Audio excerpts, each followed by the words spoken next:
Alors bonjour tout le monde, nous on va vous parler de comment on a mis une app réactive en place grâce aux coroutines et aux channels.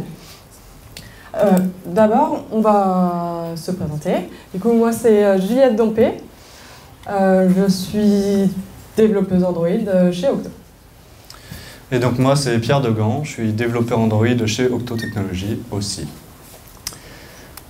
De quoi on va parler ce soir pendant cette petite présentation. Donc tout d'abord on va faire du Kotlin aujourd'hui. De toute façon on va parler de coroutines, donc forcément on va faire du Kotlin. Donc du coup les coroutines, il faut savoir que les channels ça fait partie de la librairie des coroutines. Et enfin il y aura une petite partie d'architecture. Donc voilà, on va voir comment on peut utiliser les channels avec les composants Architecture Components. Alors on va commencer par les coroutines. Qu'est-ce que c'est? Alors c'est une unité de calcul suspendable. Suspendable, c'est-à-dire qu'on peut la coroutine peut se mettre en pause en attendant un résultat sans bloquer le thread. C'est une instance qui exécute du code asynchrone et non bloquant. Mais la meilleure partie, c'est qu'on peut l'écrire de manière synchrone.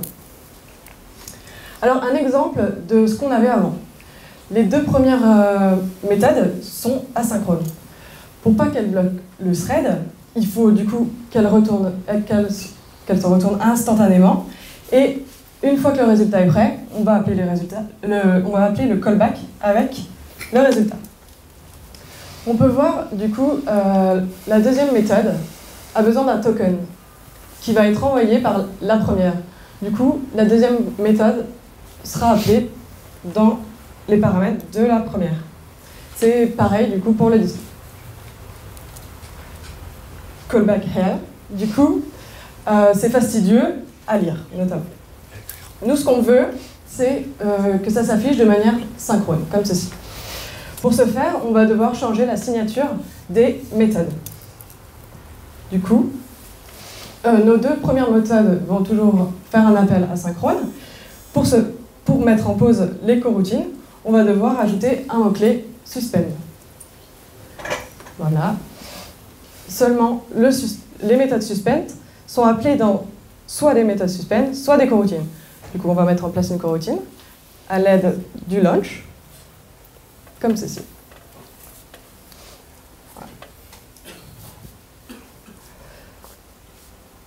C'est quand même bien plus lisible qu'au début. Et là, on peut choisir de lancer la coroutine sur un thread en choisissant le contexte.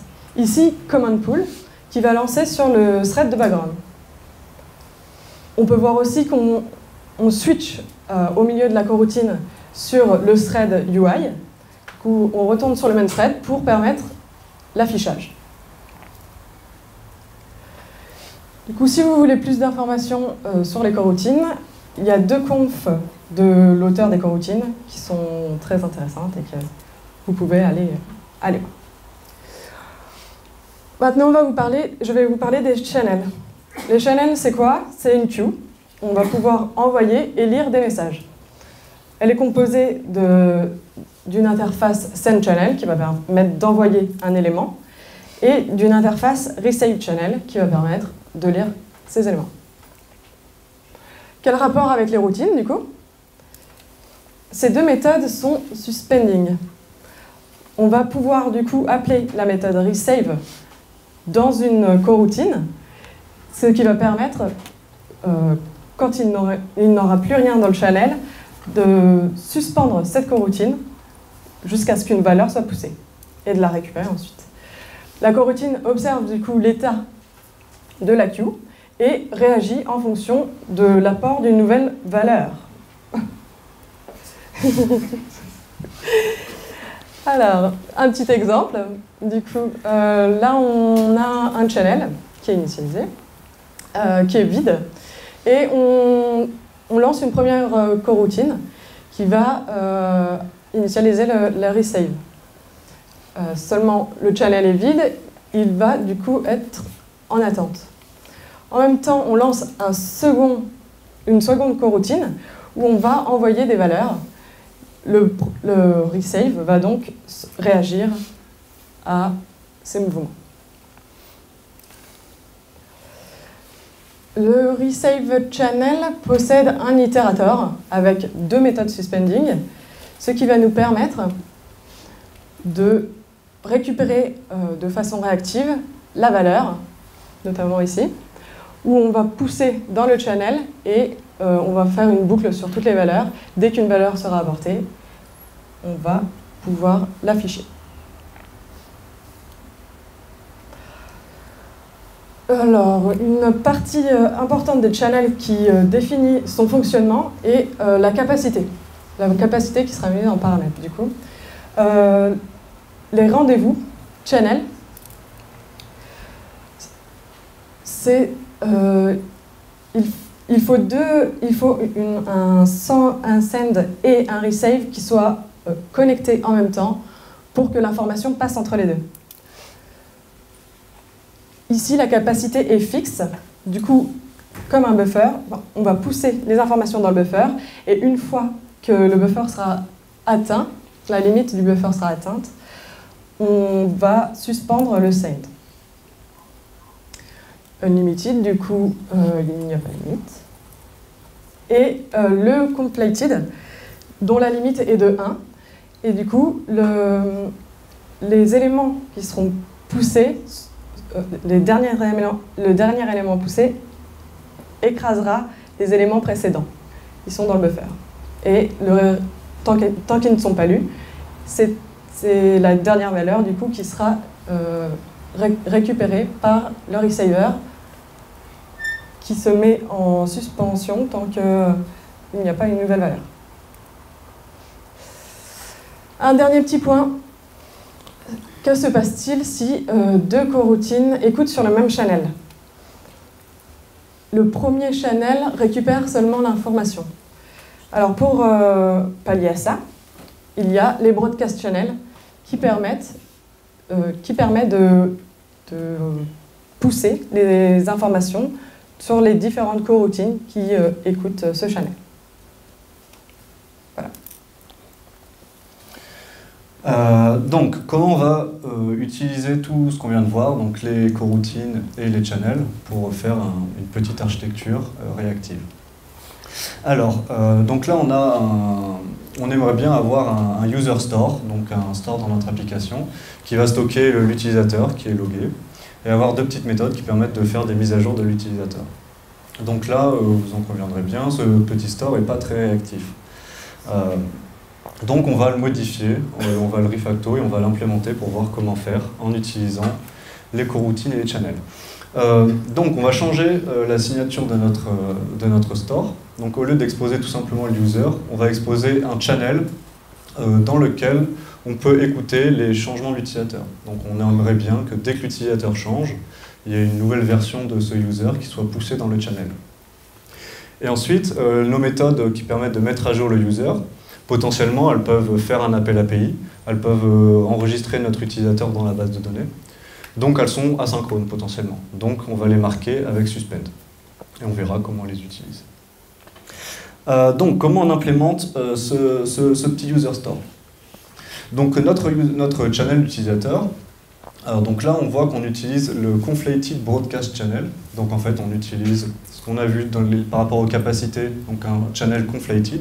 Pourquoi on a choisi celui-là? Parce que là notre store il représente un état de notre application. C'est-à-dire si le user change 3 fois avant qu'on ait envie d'aller afficher le user, en fait ce qui nous intéresse c'est le dernier état de l'utilisateur. Donc pour ça le conflated est très utile.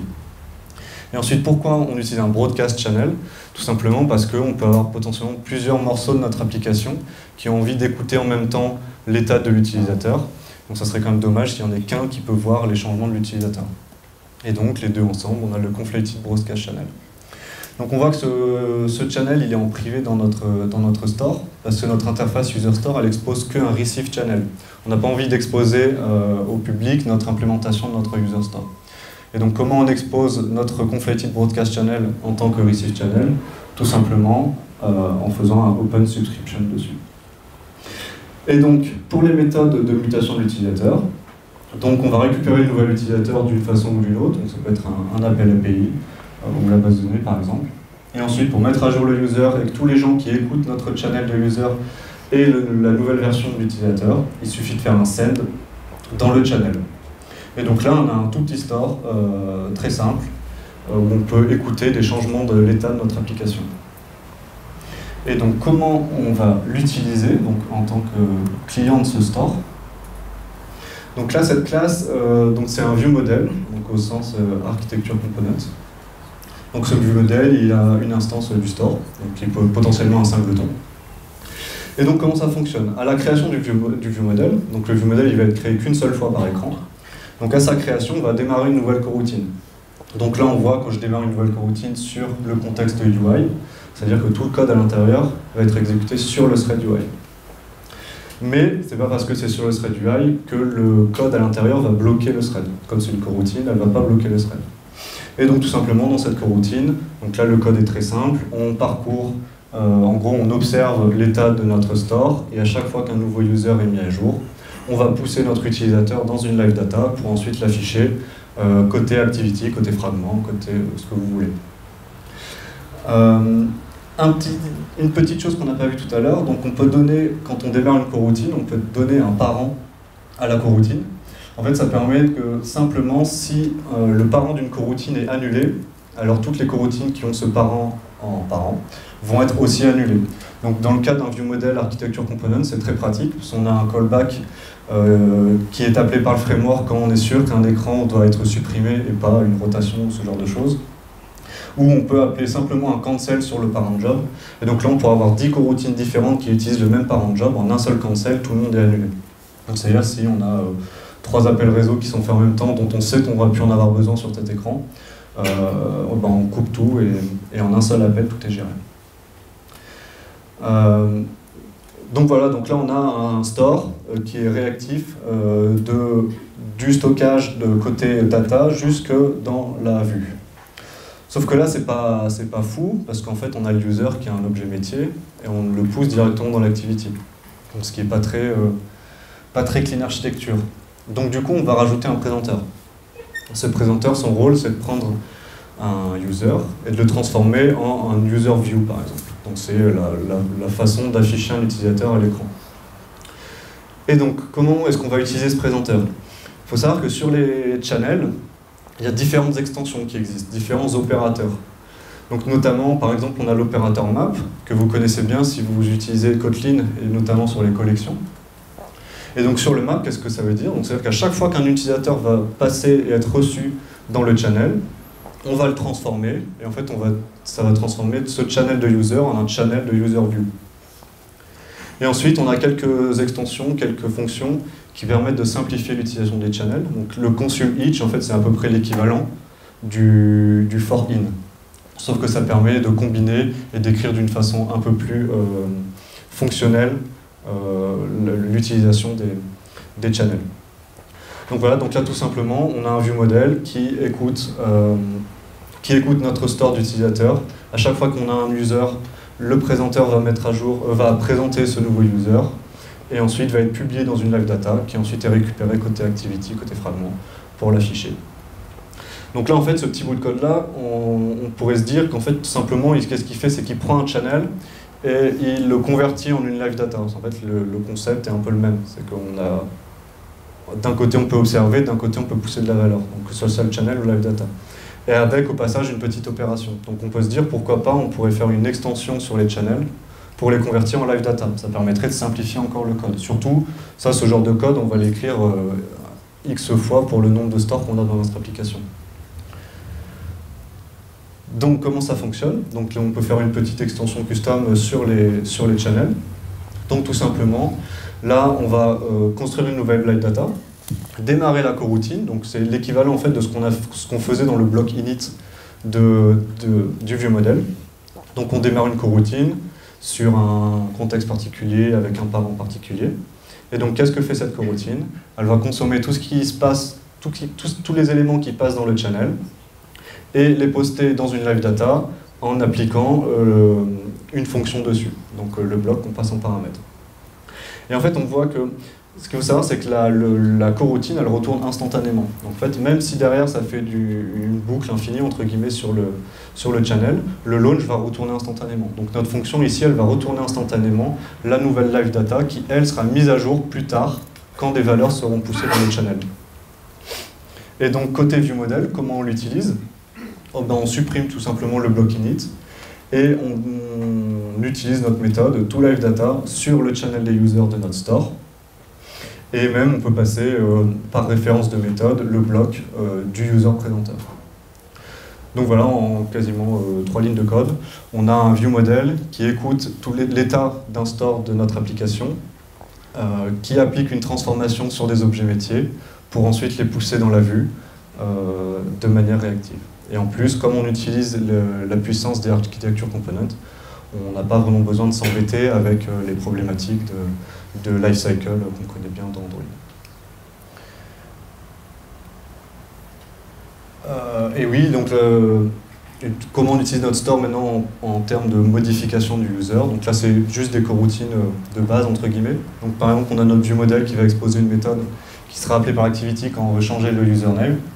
Tout simplement, on démarre une nouvelle coroutine. Celle-ci, on voit qu'on l'a fait tourner sur un thread en background. Et donc, tout simplement, on modifie, on appelle notre méthode de mutation sur le store. Et en fait, il faut bien voir que ce n'est pas parce que ce code-là est exécuté donc, sur le dispatcher common pool, qui lui est un background thread, notre channel qui est observé, lui, sur le thread UI, en fait, la bascule de thread va être faite automatiquement. Ce n'est pas parce qu'on va modifier le store sur le thread background que la nouveauté sera pushée sur le thread background.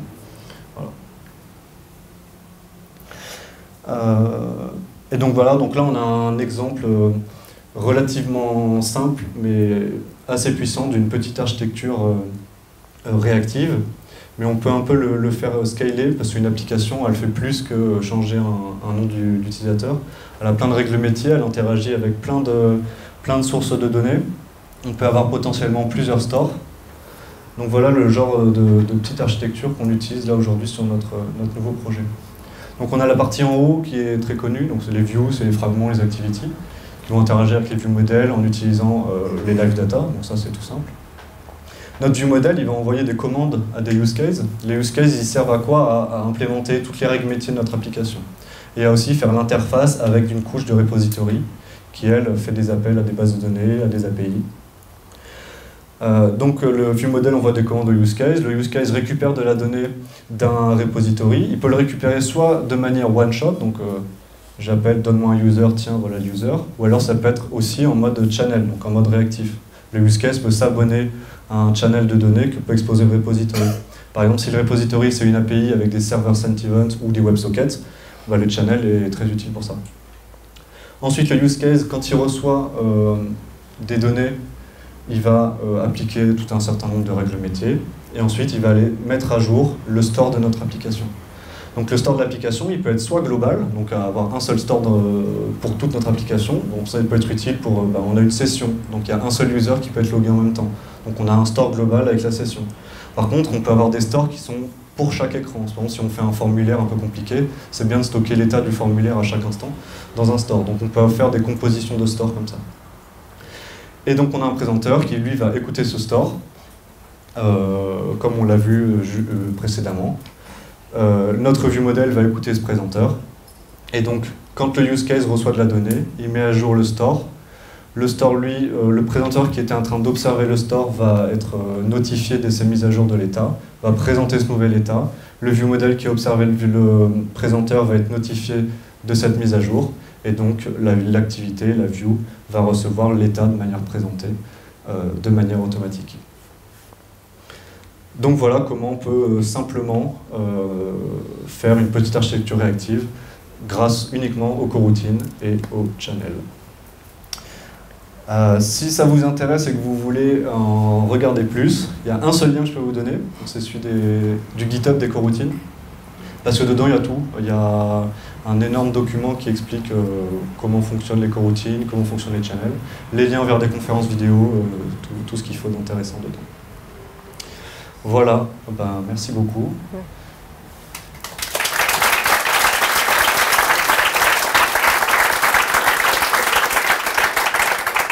si vous avez des questions, on les fera à la bière, juste après.